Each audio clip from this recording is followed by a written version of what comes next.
During the final 10 minutes that we have here, let's start off, Mr. Allen, by talking about this issue of gentrification and the impact that it has on Nashville itself, and then you'll have 3 minutes and you'll have 3 minutes. Well, being a Nashvilleian, I've watched Nashville changed. All this land has been entrusted, so they have no place to go now but to the areas of poverty. And that's through North Nashville and into East Nashville. And about 4 weeks ago on NPR, they said that they're doing gentrification in North Nashville, East Nashville, West Nashville, and South Nashville all at the same time. No other city is doing that, even though there's gentrification going on in other cities. If you go into Salem Town, which is connected to Germantown, it looks the same now. And these people, if they didn't want to sell, they have a law called eminent domain, so they will take it. North Nashville, they are building all kind of condominiums up and down Jefferson Street. They were getting ready to try to put a police station there, and they're taking it one step at a time. When the Suffordale new baseball stadium, that kicked off the whole ball game right there, because all you have to do is cross over Jefferson and you go into Germantown. And we see it, and it's like the preachers aren't preaching about it or talking about it, and the people act like they don't understand what's going on.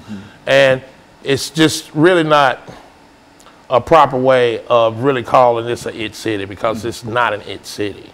Because everybody does not have a place to live, to call sanctuary, call a home. And so what we're saying, Mr. Rodriguez, in a real sense, that while we might talk about gentrification, this really has an impact upon the lives of folks who are in those areas. And I would imagine one of the solutions might be is to provide some kind of housing for the folks who are displaced. Is that what we're saying here? Yeah, well, we need to find some way to prevent the destruction of affordable housing.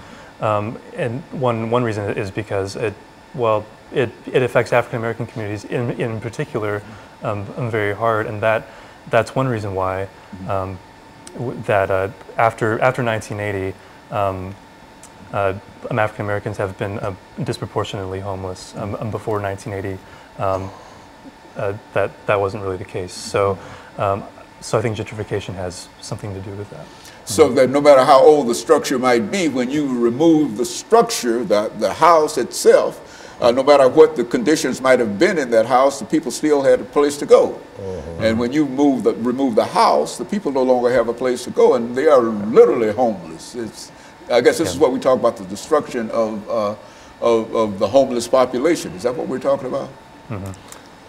Yeah, it used to be a lot more common to have single room occupancy homes, different, like really lower quality homes. While not ideal, they were still something. But as urban renewal has really taken flight, that kind of housing has been destroyed in a lot of cities. Well, Mr. Lester, in view of the fact that everywhere you look, you see some kind of skyscraper going up in Nashville, which is to say that we have the ingenuity to build as many of these things as we possibly can and as fast as we possibly can. Cannot there be some kind of agreement that we can develop at least 1 or 2 of these large structures, homeless kind of structures that will allow for some of the individuals who are made absolutely homeless to have a place to lay their heads at night?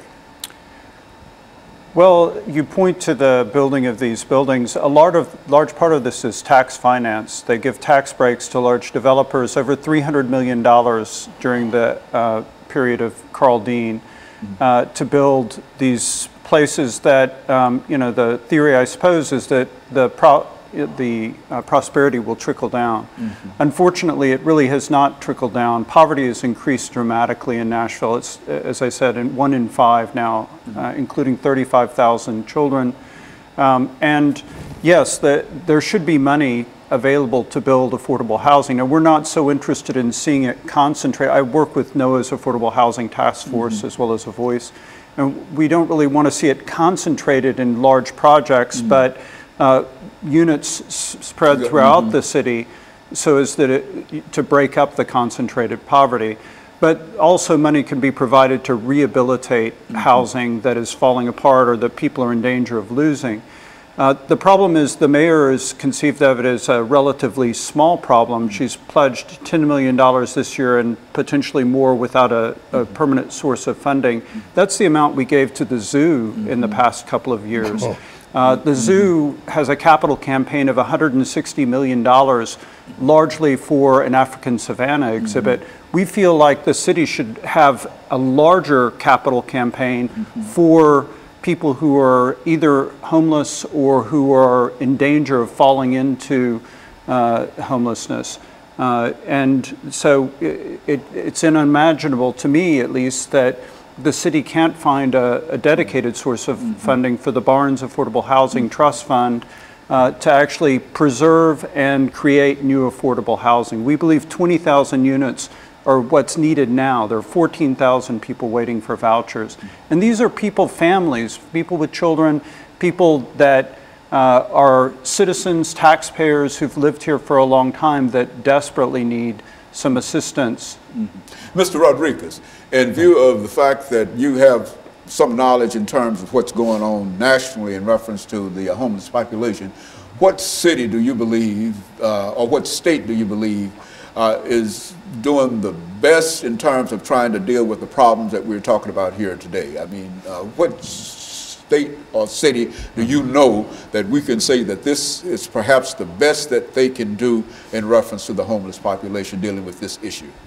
Yeah, well, I would say New York City has had the most experience. There are probably other cities that maybe have been a little more experimental and maybe have more successful policies. I know Hennepin County, Minnesota, for example, has been talked about a lot. But New York City has been at this for a long time. So that's typically where researchers and policymakers tend to go if they want ideas for policy. Well, now, Mr. Lester, do you think that the kind of money that we spend on other issues outside of the homeless population, do you think that some of that money might be directed toward dealing with smaller units, not necessarily congregating everybody in one building, but dealing with smaller units over a widespread area? Yes, I think that would be definitely the preferred solution.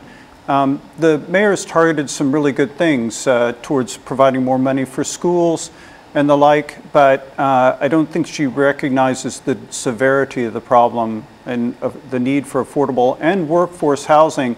Over half the population of Nashville, the workers of Nashville, make less than $29,000 a year. And over half the renters are cost burdened. They can't really afford the housing that they're living in, which puts them in danger all the time of becoming, ending up on the street. That's exactly right. And so in a real sense, we've got a real issue here, but it's an issue that perhaps it can be solved by money. Money might not solve everything, but do you think that we can solve some of these issues by more money? I think so. That's one thing that it's going to take is money to change the policy, and then we forget about the large population that is incarcerated that have mental illness, and they don't need to be locked up, but one day they're going to be free, and they're not going to have a home. And the question that you asked Mr. Rodriguez earlier, if you look at Sacramento and Pasadena and Buffalo, they're doing a great job as far as eradicating homelessness right now. And so you would suggest those might be some issues, some areas that we might look in terms of policymakers and etc. And we're running out of time here, but let me thank the three of you for bringing that excellent information, because I think it gives us all, at least it gives me a better understanding of what's going on, because wherever I go, over in North Nashville, East Nashville, and et cetera, I see all of these New England style homes that are there, and I know that I understand all of these things are happening. And so let me thank you, and let me encourage our audience to tune in again next week for another informative edition of Comments. Thank you, and good morning.